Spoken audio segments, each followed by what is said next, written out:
Warning, the following program was produced for traditional broadcast television. Over 12 minutes of commercials have been removed, but interruptions are still included. Thank you for watching. What we're seeing is a diffusion of both cultures as Bitcoiners infuse many of our ideals within the mainstream, and Bitcoin serves as a vehicle to sort of heighten awareness. What's your thoughts on the debate that's currently taking place in Bitcoin? You know, there are people I deeply respect, both technical and non-technical, who are on opposite sides of this. It's really quite a combative sort of culture. I think that's a very healthy thing to have every now and then so that we can develop a consensus about the way forward. What are Bitcoiners doing right and what are they doing wrong? I think we could do a better job of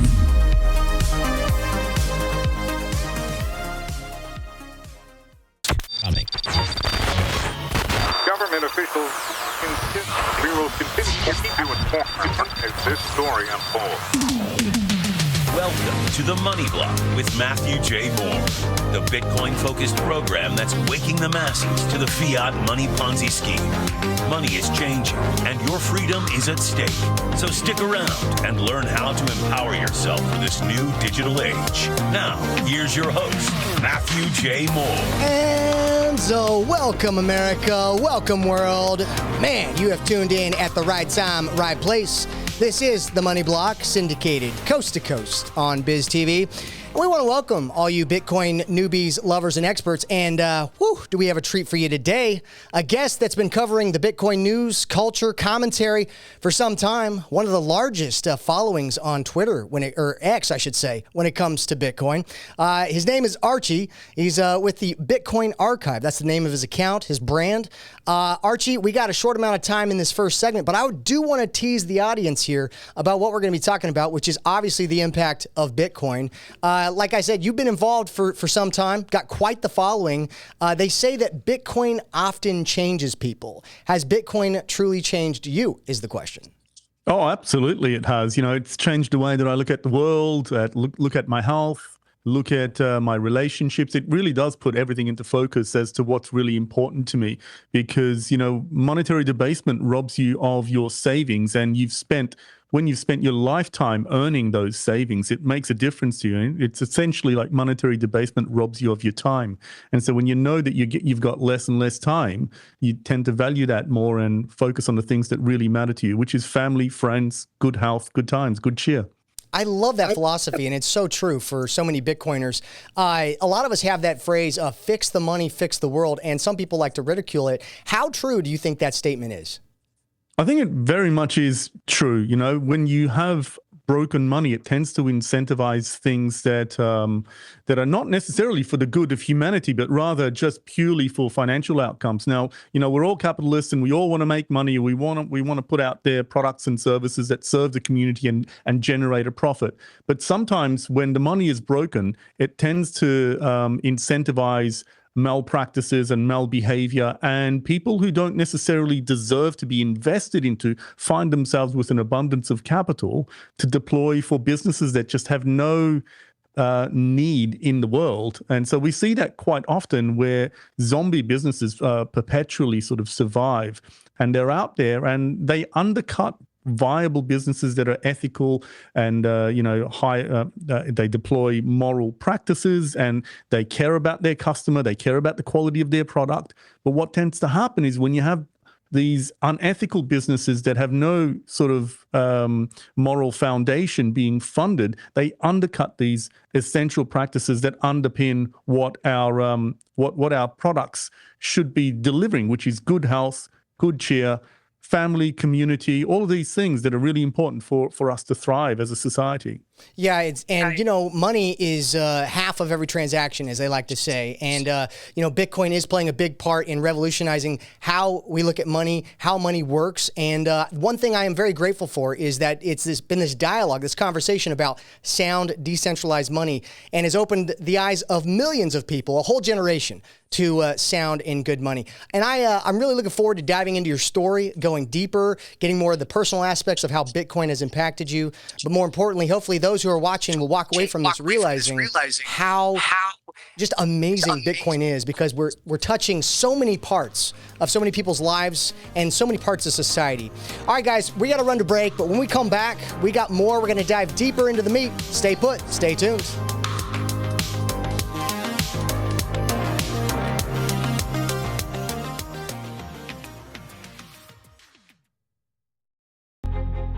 What does it mean to be physically, spiritually, and financially free?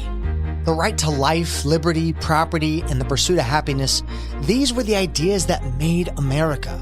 But what happens to these ideas when America's money becomes compromised?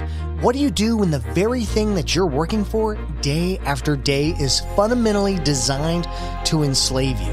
Whether it was a conspiracy or not, you won't believe what is about to happen in this country. Arm yourself today with the truth and build your life on the foundations for liberty. Rediscover freedom in the 21st century and grab a copy of my Amazon best-selling book, Foundations for Liberty. For just $11.99, you can support this radio show by finding a copy on Amazon or by going to mattjmoore.com. Again, that's mattjmoore.com. Don't wait, because freedom is never more than one generation away from extinction. And welcome back, ladies and gentlemen. It is round two, segment two of the Money Block, America's Bitcoin-focused TV and radio show, syndicated coast to coast on BizTV. Man, we want to thank you for tuning in. In fact, you could be using your time doing so many different things, but today you've chosen to sit down, learn a thing or two about Bitcoin, monetary policy, sound money, and I want to thank you for that. And because of that, if you are new to these ideas, well, you're going to see a QR code that pops up right over there. Be sure to get out your phone, scan that. That is a free gift, my way of saying thank you. It's a copy of my Amazon bestseller, Foundations for Liberty, which will give you the tools and ideas to prime you for this idea about sound money and how it relates to your freedom. But on the line, we've been having a conversation with a gentleman who has got quite the influence in Bitcoin. In fact, he's got an X-following of close to 2 million people. He's got a large podcast he's doing now. His name is Archie. The name of his account is Bitcoin Archive. But I want to bring him on today because he's got his finger on the pulse of Bitcoin culture. He's the perfect person to talk to today about all of this. But, Archie, the first question that I want to start here is, you come from a traditional finance, banking background. You weren't always involved in Bitcoin. COVID had a large part of your transition, but obviously, somewhere along the point, there was this moment where you had this revelation like, Bitcoin is important. I need to go all in on it. Can you talk to us about that pivotal moment where you felt like, hey, this is something I really want to dedicate my life to? Yeah, well, it was totally by accident that I fell into Bitcoin because I was in COVID. I was unemployed, the whole economy shut down, and I found myself just like, what am I going to do with myself? And so I initially got into Bitcoin as a trade, like a lot of people during that COVID period. I had some money and I wanted to invest it in something to be productive, and I didn't want it to just sit there. And then as I got more and more into the Bitcoin community, I started understanding more about sort of monetary debasement and how it actually robs us of our savings, which we've poured our lifetimes into accumulating. And so essentially, you're being taxed not only twice, 3 times, 4 times, and then at the end of that, when you think you've got what you get to keep, monetary debasement erodes the purchasing power of your savings, and that's felt like, to me, once I realized that was happening, it felt like I was being robbed, and it's just such a profound injustice that I felt like I was subjected to without my knowledge or permission. Yeah, well, go ahead. No, so when I realized that Bitcoin was the solution to that it could protect me from that, then I just poured myself into it to get to know more and more about it. And then, hopefully get more people to understand what Bitcoin can do for them. Yeah, and for myself, I was in gold and silver. I was in that way before Bitcoin, and that's kind of what brought me to Bitcoin, is because I understood sound money. Some people come at it from a different way. Did you go through that point where you're like, maybe I should consider precious metals, or was it like, I found Bitcoin, hands down, it's better, which I agree, but a lot of us, still hold both. What were your thoughts on that? Well, I'd known about the properties of gold and how people use them to protect themselves from monetary debasement. But I never recognized monetary debasement as being a problem that I had, because, I'd look at the official inflation numbers and I'm like, okay, well, I don't really see a problem with that. They're really low.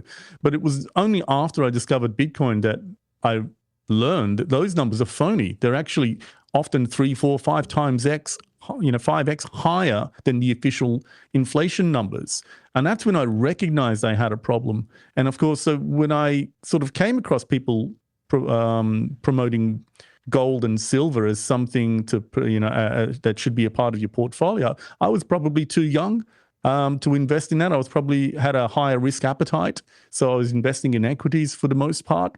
It was only through COVID, investing in Bitcoin and then learning that I understood the purpose of holding gold and silver. But having learned about Bitcoin, I just see that as a superior form of what gold and silver wanted to do for thousands of years for society. Yeah, I agree with you. And, you dive into a lot of topics with your content related to sovereignty, surveillance, systems of control. There's so many, I guess, cultural talking points that Bitcoin hits that get people really passionate about these things. What do you see as the biggest threat to, I guess, your time, labor, and energy, which is the debasement you're talking about, and in general, freedom? Well, I think there's a sort of digital panopticon being built, a digital control matrix. And my good friend Efrat Fenixen speaks about this in quite a lot of detail. She's a journalist / activist who was big on, personal sovereignty, digital privacy, and also financial sovereignty as well. She's a fellow Bitcoiner. The first thing is they want to make sure that they can monitor and control you within this digital control matrix so that you don't have options when they take punitive action against you. And we've seen, for example, people who have been debanked because they had the wrong political opinions. And I never thought we'd see that happen in a place like Canada, for example. Prior to COVID, we all had a particular view of Canada, of Australia, the United Kingdom, and the United States. These are sort of my cultural bubbles that I've grown up in and very familiar with. But COVID revealed quite a different face to our societies and what happens to how our governments behave under pressure. And since then, we've seen the rapid development of this digital control matrix that includes, a central bank digital currency, constant online surveillance, and the advent of artificial intelligence used to monitor, control, decipher everything everywhere.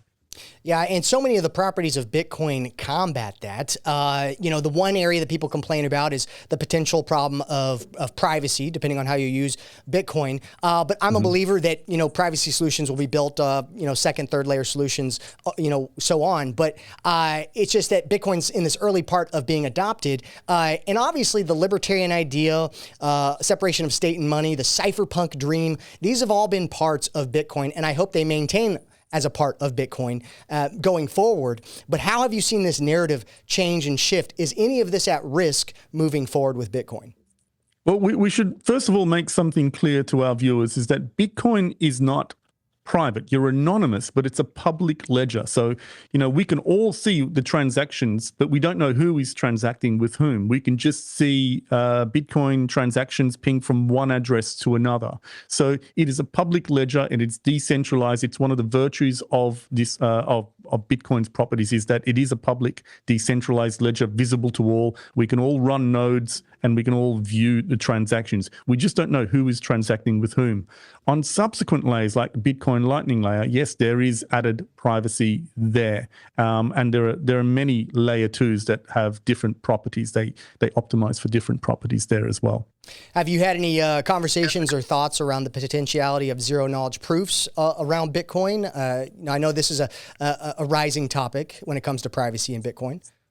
So on a technical topic like zero knowledge proofs, I'm going to have to defer to the technical community, and I can't speak on that. That's fine. Well, it's interesting to see where Bitcoin where it's been and where it's going. And a lot of people look at the adoption of Bitcoin, some of the things that are happening being inevitable. Do you think the level of state adoption and corporation adoption is going to take away from some of Bitcoin's culture, or do you think Bitcoin's going to basically be the Trojan horse? I think what we're seeing is a collision and diffusion of both cultures. So we've got a very strong, concentrated Bitcoin culture in the community, and then we've got TradFi and the mainstream consumer culture as well. And what I hope is that we have an awakening within the mainstream about what necessitates Bitcoin. And so as a result of that, as a society, broadly, we're much more diligent about the abuse of powers, whether it's financial, political, economic, societal, judicial. So I hope that we as Bitcoiners infuse many of our ideals within the mainstream, and Bitcoin serves as a vehicle to sort of heighten awareness. Yeah, I agree. And, you know, as we move forward in this this conversation, especially in the coming segments, I want to dive more into some more of the philosophical things. But when it comes to, you know, Bitcoin and stable coins, I mean, obviously stable coins have been, you know, praised, especially by the federal government and other governments around the country. Do you think those are risk, even though we're moving away from the idea of a central bank digital currency? Yes, stable coins present additional risk because they are effectively programmable money. And when money is programmable, they can put conditions on how you spend it, where you spend it, who you spend it with. So there are definitely additional risks there. But over and above that, it's essentially just another payment rail. There's nothing wrong with using them. Just understand that if you're totally dependent on stable coins, then you're totally controllable as well because of their programmable nature. So just be aware of that. And that's why we need Bitcoin. We need an alternative to be able to be financially sovereign and to be able to transact with whoever we want, whenever we want, however we want. So there are lots of examples of various lobbying groups, the World Economic Forum, for example, and other groups suggesting that, you know, we could put a limit on how much a person might be able to spend based on their carbon footprint. And now that might mean there's a limit on how much meat you can eat. You might have a meat quota, for example. And now that to me is anathema. I just want to avoid that. We should be able to buy whatever we want, whenever we want. We got to run to break, but when we come back, we're going to go more into those ideas because you bring up some really good points. And if you guys are watching this, stay tuned because you're going to learn a lot. I promise you. This is The Money Block. We'll be right back after this break.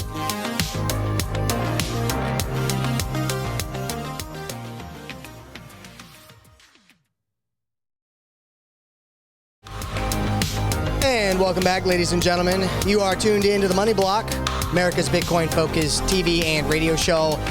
We're so thankful that you tuned in. If you're new to Bitcoin, welcome. We got something for everybody. And today, we've been having a conversation with a guest who's made quite an impact when it comes to communicating the cultures, the narrative, the commentary. He's been in the middle of it, archiving it all. His name is Archie, and his account on X is the Bitcoin Archive. If you want to check him out, you can search that on X. But before I bring him back to finish our conversation or to continue the conversation, I'm so thankful that you guys tuned in that I want to give you a free gift. In fact, you're going to see a QR code that pops up right over there. Go ahead and scan that. That's my way of saying thank you. It's a free download of my Amazon bestseller, Foundations for Liberty. It'll give you the ideas and prime you for some of this conversation that we have in Bitcoin quite frequently when it comes to money and sovereignty.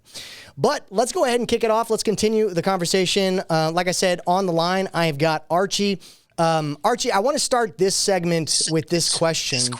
You know, the beautiful thing about Bitcoin is it is decentralized. It is born from the free market. And many people have different ideas. And so those narratives can often go several different directions. And we're witnessing that right now when it comes to core versus knots, the spam debate, BIP 110. These are all things that are heavy talked about on X right now. People are getting stressed out. People are, you know, voicing their opinions. And a lot of us may not know where to settle in this debate. What's your thoughts on the debate that's currently taking place in Bitcoin? Do you have any feelings towards it? Any hot takes? I haven't really been compelled to take a view one way or the other. As I was saying to you earlier, you know, there are people I deeply respect within the Bitcoin space, both technical and non-technical, who are on opposite sides of this. And both camps are equally vehement about what is best for Bitcoin. And I'm of the view that I just think the free market's got to sort it out. Whoever is the most convincing, well, make your case and we'll hear it. And if you can convince enough people, that's the beauty of decentralization and consensus, is that if you can convince enough people, you're right. And if you can't, well, then, you know, the market has spoken. Yeah. Policy, but there's no doubt in my mind that, you know, they're well-intentioned and both sides have the best intentions for Bitcoin. There's no doubt of that in my mind. I know that there are all sorts of pejorative thrown around at each other and sort of insults, but that's kind of like the culture of how we solve problems within the Bitcoin space. It's really quite a combative sort of culture where there's nothing held back whatsoever, and we really just let it all out there and have it out. And that way, as an observer of this sort of dialogue, at least I know I'm getting the best of both sides of the debate. And, I agree. It is a beautiful thing to watch, despite it being messy, because it's unlike anything that typically happens when we talk about, money at the sovereign level of these governments. But, what do you say to those who are watching all this and they're new and they're just now getting into Bitcoin? They're like, hey, this is freaking me out. I don't know how to take this. Is this even stable? What would you say or give advice to those who are worried about this divide? Yeah, because I think that's a very healthy thing to have every now and then, so that we can develop a consensus about the way forward. And this is just how it happens. And you don't have to do anything. So if you're not convinced of supporting one group or another, don't do anything. Let the consensus sort it out. There are more than 100 million Bitcoin holders around the world. And just have faith in the wisdom of crowds. And this is why we need to have sort of open, frank, and sometimes really combative discussions, is so that we can have all the information out there for other people like us to observe and to make up our minds if we choose to do that. Doing nothing is also a viable, feasible decision to make. So you've been in Bitcoin for some time now, and I'm sure you came to the space with ideas, conclusions, but is there anything along your Bitcoin journey where you thought, I hold this opinion about Bitcoin, but now I look at it a few different ways? Is there anything you've changed your mind on? Yeah, I was all in on Bitcoin, so all in, my total net worth. Because I was maniacally focused on, because I did get into Bitcoin during a bull market, you see, and right at the start of a bull market. And so I enjoyed tremendous gains. And now that we've had sort of a 5-year period of relatively flat performance, we had a bit of an up, and now we've got to draw down. My personal opinion is that we are very close to the bottom. So it's an excellent time to start making allocations, in my personal opinion, not financial advice, but it's just my observations of the various cycles that Bitcoin has gone through, that I'm starting to recognize some indicators flipping over to say we are approaching the end of this bear market cycle. So what's changed is that now I am much more open-minded about allocating to other things. So I have sold some Bitcoin to invest in my business. I know other people have sold Bitcoin to invest in some securities. A good friend of mine has sold some Bitcoin to invest in certain AI companies, for example. Perfectly legitimate thing to do. Other people are still all in and are allocating even more of their capital towards Bitcoin. It all depends on what your financial objectives are. So it's perfectly legitimate thing to do, especially if you're older, you don't have a greater risk appetite to be able to sort of ride the ups and downs of Bitcoin. Well, then maybe you should look at Bitcoin as a form of insurance against monetary debasement. And you say, okay, I might just start with 5, 10, 15, 20%. And then with everything else, I'm going to allocate it according to the rest of my financial strategy. You might be planning for your retirement. It may be planning for estate, sort of inheritance planning. Whatever it is, make Bitcoin a part of it as it fits into your overall financial objectives. But make it a part of it. Allocate some. And is that, you think a lot of Bitcoiners have grown up with Bitcoin. They got in maybe in their 20s, maybe even younger. And now a lot of us who've been in the space for over a decade or so will be like, oh man, I've made substantial amount of wealth now. And so do you think this diversification, this, taking allocations into other things is playing a part with this Bitcoin cohort growing up together and making a lot of money? So it comes back to what I said before. Definitely, it depends on your financial objectives, and that you got to consider where you are in life with respect to that. There are lots and lots of OG Bitcoiners, people who are very, very early on, and some of them have made ungodly amounts of money, incredible amounts of money. Who is going to begrudge them after holding for 10, 11, 12 years that they may want to sell 10, 20% of their holdings, even 50, 60%. And to be honest with you, if they sold 90% of their holdings, I wouldn't begrudge them that, because they had, whether by luck or by conviction, they held through all of that. And anyone who's been through a bull and bear market cycle will tell you how unbelievably convicted you have to be, how emotionally stoic you have to be to go through that and not sell down. Or they've been through 4 bull markets, 4 bear markets. Imagine watching your portfolio draw down 60, 70, 80% 3 or 4 times. And then finally you're like, I think I might sell some, take care of the family.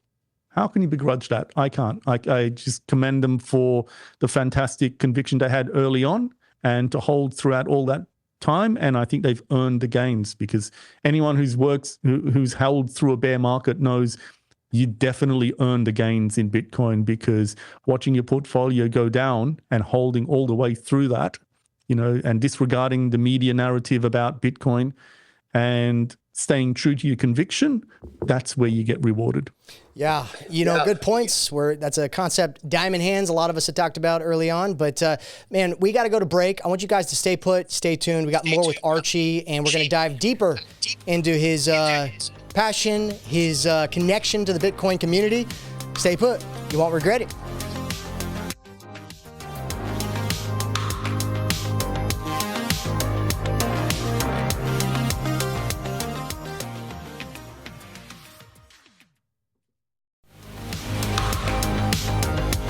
And welcome back, ladies and gentlemen. You have tuned in to The Money Block, America's Bitcoin TV and radio show on BizTV, syndicated coast to coast. I want to thank you guys for tuning in. Today we've been having a great conversation around Bitcoin with one of Bitcoin's greatest ex-influencers. And so we're excited about this conversation. We've been enjoying his takes on things, his personal journey as well. But before I bring him back to continue this great conversation, again, I just want to say thank you for watching. You can spend your time doing a lot of different things, but today you've chosen to learn about Bitcoin and the difference that it's making in the world. And because of that, I'm going to give you a free gift. It's a Amazon bestseller, Foundations for Liberty. If you scan that QR code, it'll, again, give you the primer, the ideas that are so prevalent in the Bitcoin space. And a lot of you guys who watch this television show are new to Bitcoin, and there's nothing wrong with that, but it's the perfect tool. All right, guys, I'm going to go ahead and continue this, get the train rolling again. On the line, we've got Archie. He is the owner of the X account, the Bitcoin Archive. And like I said, he's been making quite the difference with the conversation, the commentary, the narrative when it comes to Bitcoin. And, Archie, I want to pick it up here. You made some big changes in your life. You went to El Salvador. You've been involved in these communities that are circular Bitcoin economies.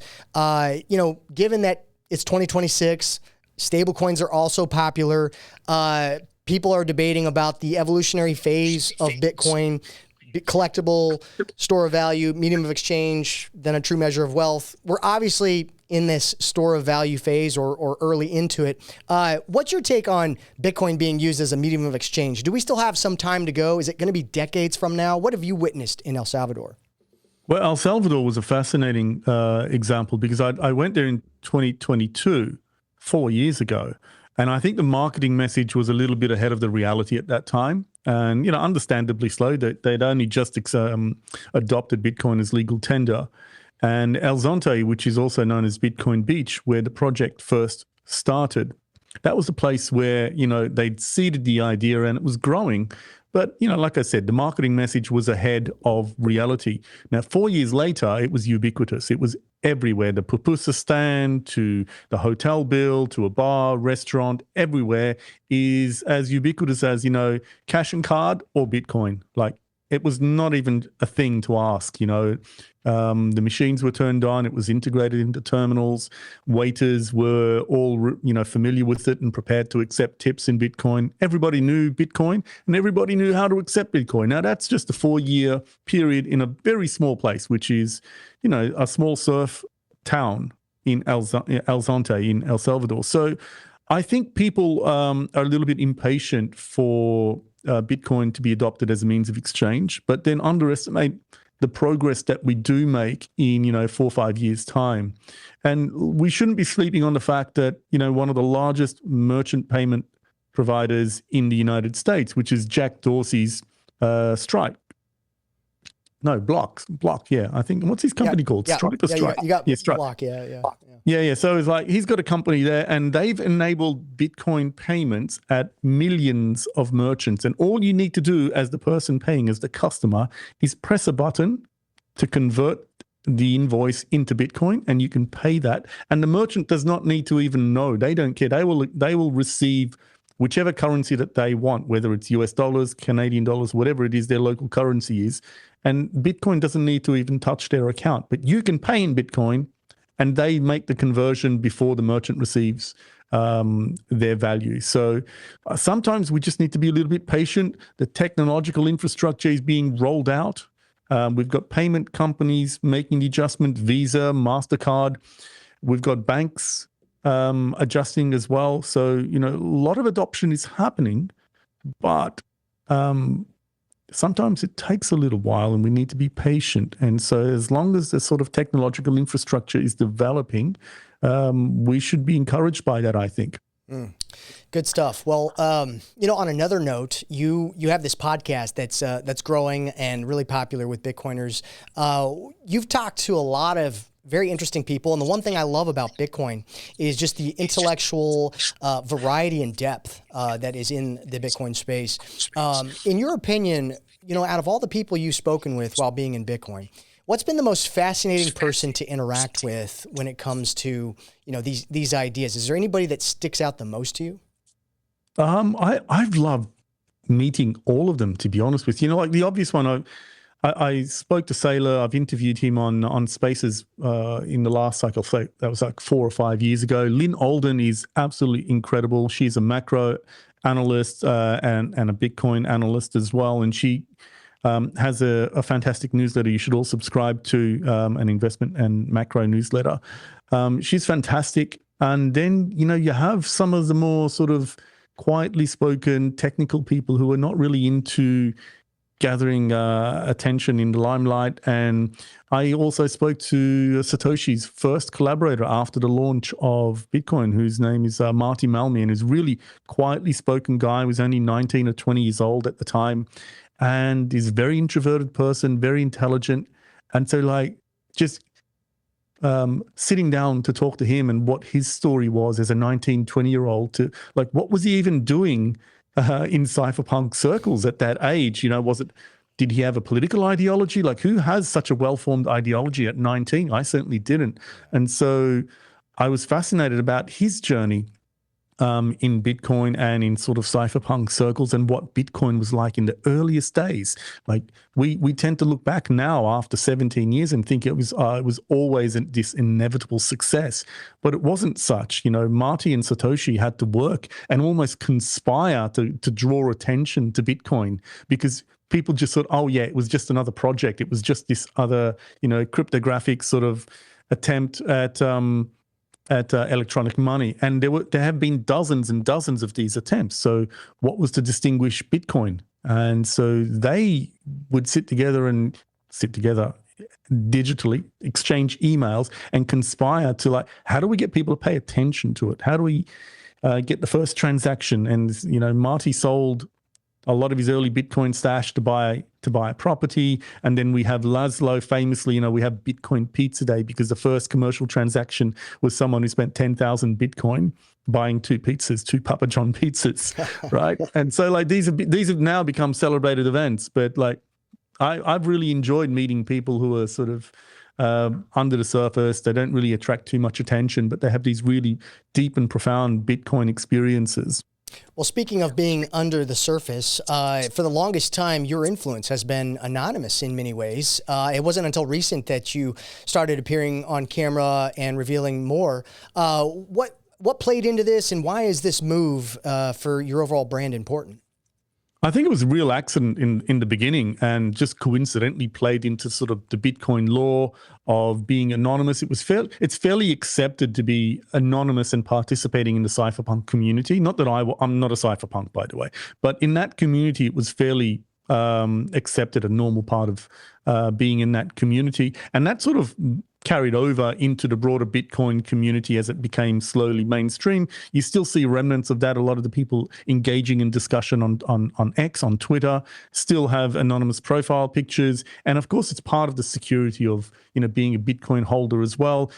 Most people are very cautious about being publicly known for holding Bitcoin because, there are all sorts of personal attack vectors that they want to avoid.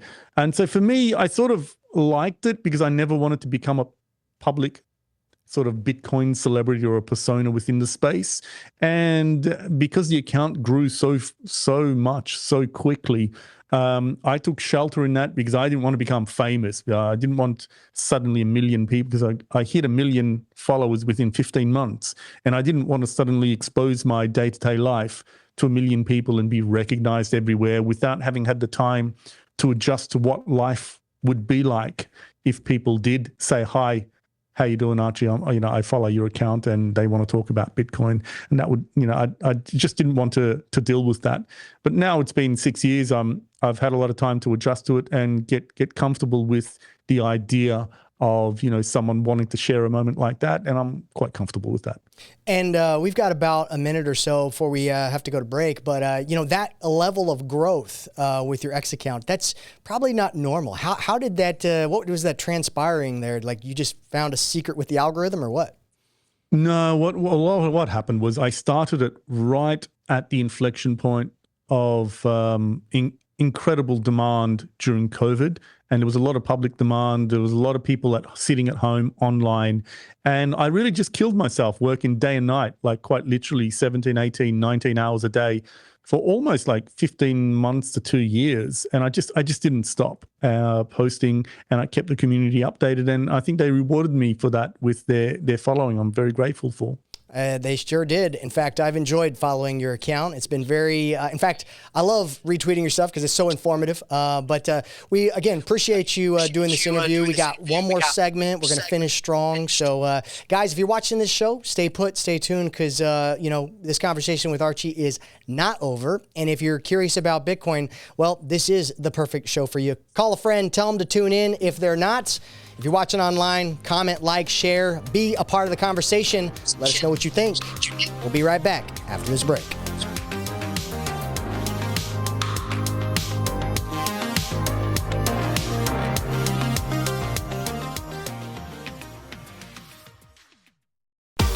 AI is here, money is changing, but freedom has never been more important. I'm Matthew J. Moore, the Money Block host on BizTV, Amazon bestseller, and Bitcoin policy advisor. Book my up to 60-minute talk, Redefining Wealth and Freedom God's Way. I'll teach your church, business, or civic group how to secure money, freedom, and faith in the digital age. This is urgent, so I'm slashing my fee from $1,000 to $500. Cover my travel, and I'm there. Scan the QR code now. Spots are filling fast. What does it mean to be physically, spiritually, and financially free? The right to life, liberty, property, and the pursuit of happiness, these were the ideas that made America. But what happens to these ideas when America's money becomes compromised? What do you do when the very thing that you're working for day after day is fundamentally designed to enslave you? Whether it was a conspiracy or not, you won't believe what is about to happen in this country. Arm yourself today with the truth and build your life on the foundations for liberty. Rediscover freedom in the 21st century and grab a copy of my Amazon best-selling book, Foundations for Liberty. For just $11.99, you can support this radio show by finding a copy on Amazon or by going to mattjmoore.com. Again, that's mattjmoore.com. Don't wait, because freedom is never more than one generation away from extinction. And welcome back, ladies and gentlemen. Final round of the Money Block. We've been having a great conversation. I want to welcome all you Bitcoin newbies, lovers, and experts. We are syndicated coast to coast on BizTV Network. And, if you're watching online, well, be sure to comment, like, share, be a part of the conversation. Let us know what you think. Today, we've been talking with a great guest. His name is Archie. He runs an X account known as the Bitcoin Archive. Close to 2 million followers, and has made quite the presence and positive influence on Bitcoin, I would say. But we've been talking about his journey. We've been talking about the impact of Bitcoin, what he's doing now. But I want to take the conversation here, Archie. We do see your X account and your personal brand. It's developed, how it's developed. I mean, but where is the future for your brand and what you want to see happen with what you're doing in the space? I mean, would you consider yourself a Bitcoin historian? No, not at all. I think we have a Bitcoin historian. His We name's do. Pete Rizzo. He does a fantastic job of documenting the history of Bitcoin, and he's been around much longer than I have as well. And he's kind of taken a little bit of a sabbatical from posting about Bitcoin history, as he's running a Bitcoin treasury media company, not a Bitcoin treasury company as such. But the archiving thing, I do want to set up an archive eventually that actually documents the history of Bitcoin, and also like that we can track the tweets based on historical events, and so that people can go back and say, well, what were people saying around that time on Twitter when Saylor first bought, for example, and so that people can track that. So I do want to build that, but it's a media business. It's a fairly conventional digital first media business.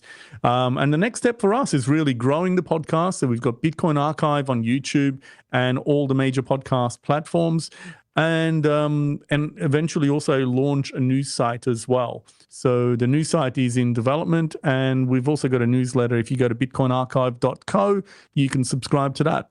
And if those who are watching want to follow you on X or follow your YouTube channel, are the handles the same? Yeah, they're all the same. So Bitcoin Archive on YouTube, Bitcoin Archive on X, and on Instagram. For those of I don't know if your audience goes on Instagram, it's actually btc.archive. We weren't able to get that handle there, unfortunately. Well, when you set up the account, was it just like, hey, I'm going to randomly call it Bitcoin Archive, or was there meaning to that? Well, I can't remember what I was thinking, actually. It wasn't that deep, to be honest with you. And I just, all I did was set up the Twitter account at the time. And so I didn't go to grab the domain, which someone else took and is now trying to actively sell to me, which of course I'm not going to buy it. Like, I made that valuable and you're trying to extort me. No, it's not going to happen. Yeah. I'll never buy that from you, buddy. So there wasn't too much thought given into it. I just wanted a name that was catchy and it resonated with an audience and there was some kind of value to it. And so, I may build a digital archive eventually, but for now, it's essentially just a Bitcoin media company. Well, a lot of people who watch this show are new to Bitcoin, and some of them may have just bought Bitcoin for the very first time. And a lot of Bitcoiners are always they're preaching the message, get off zero. But my question to you is not, we're not giving financial advice, but if you had to give advice to anybody new to Bitcoin right now and they're trying to navigate all this, what would be the advice you'd give them? First, buy a little bit, like a meaningless amount, and just keep track of Bitcoin. Watch the price.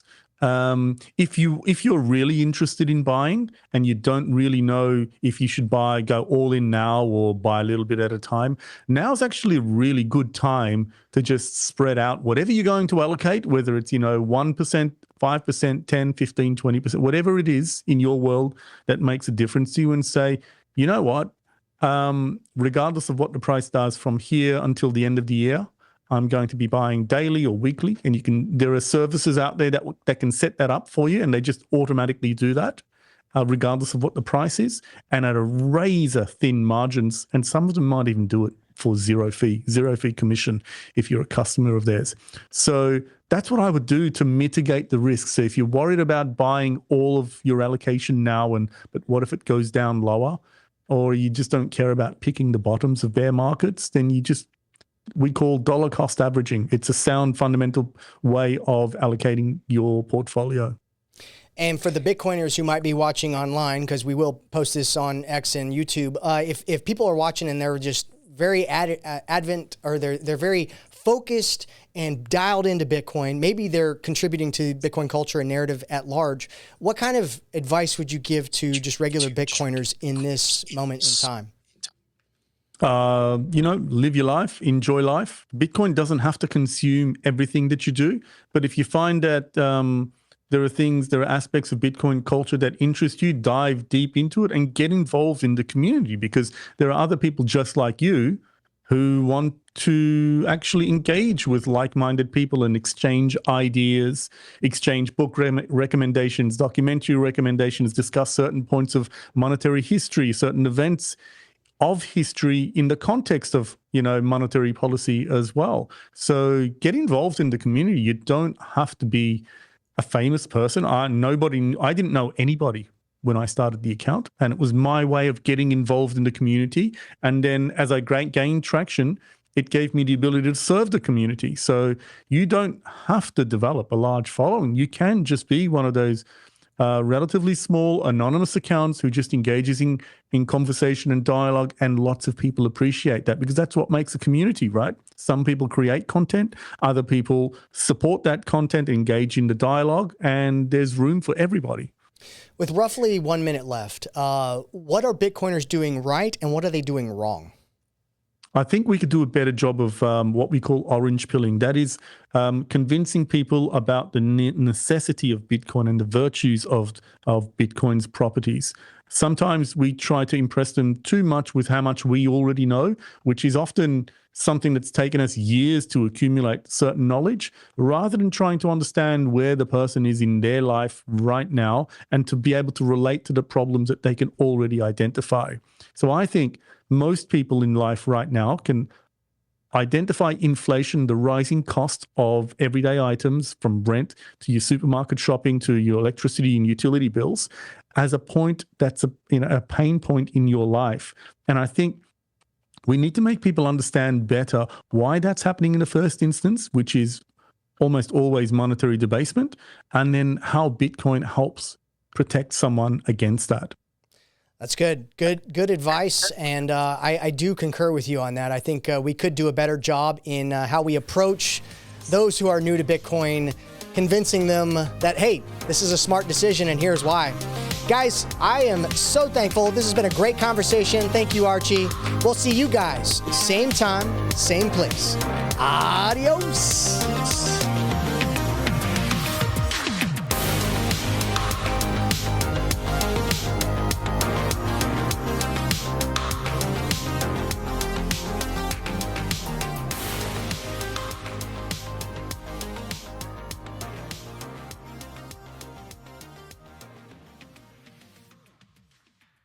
The opinions and suggestions expressed on this program are solely those of the participants and are not necessarily endorsed by program sponsors or any station, media company, or platform broadcasting this program. This program is a product of More Media, LLC. The information in this broadcast is not intended as investment, tax, or financial advice. Matthew Moore is not a licensed investment advisor and speaks solely from his experience and opinions. All information in this broadcast is for entertainment or educational purposes only. Matthew Moore, More Media, LLC, and the company or platform broadcasting this program is not responsible for the success or failure of any person's investment decisions or purchases. Matthew Moore, More Media, LLC, and the company or platform broadcasting this program makes no and expressly disclaims all representations, warranties, and guarantees with respect to this broadcast and its sponsors. Investing in any market is inherently risky and can be financially dangerous. Invest at your own risk.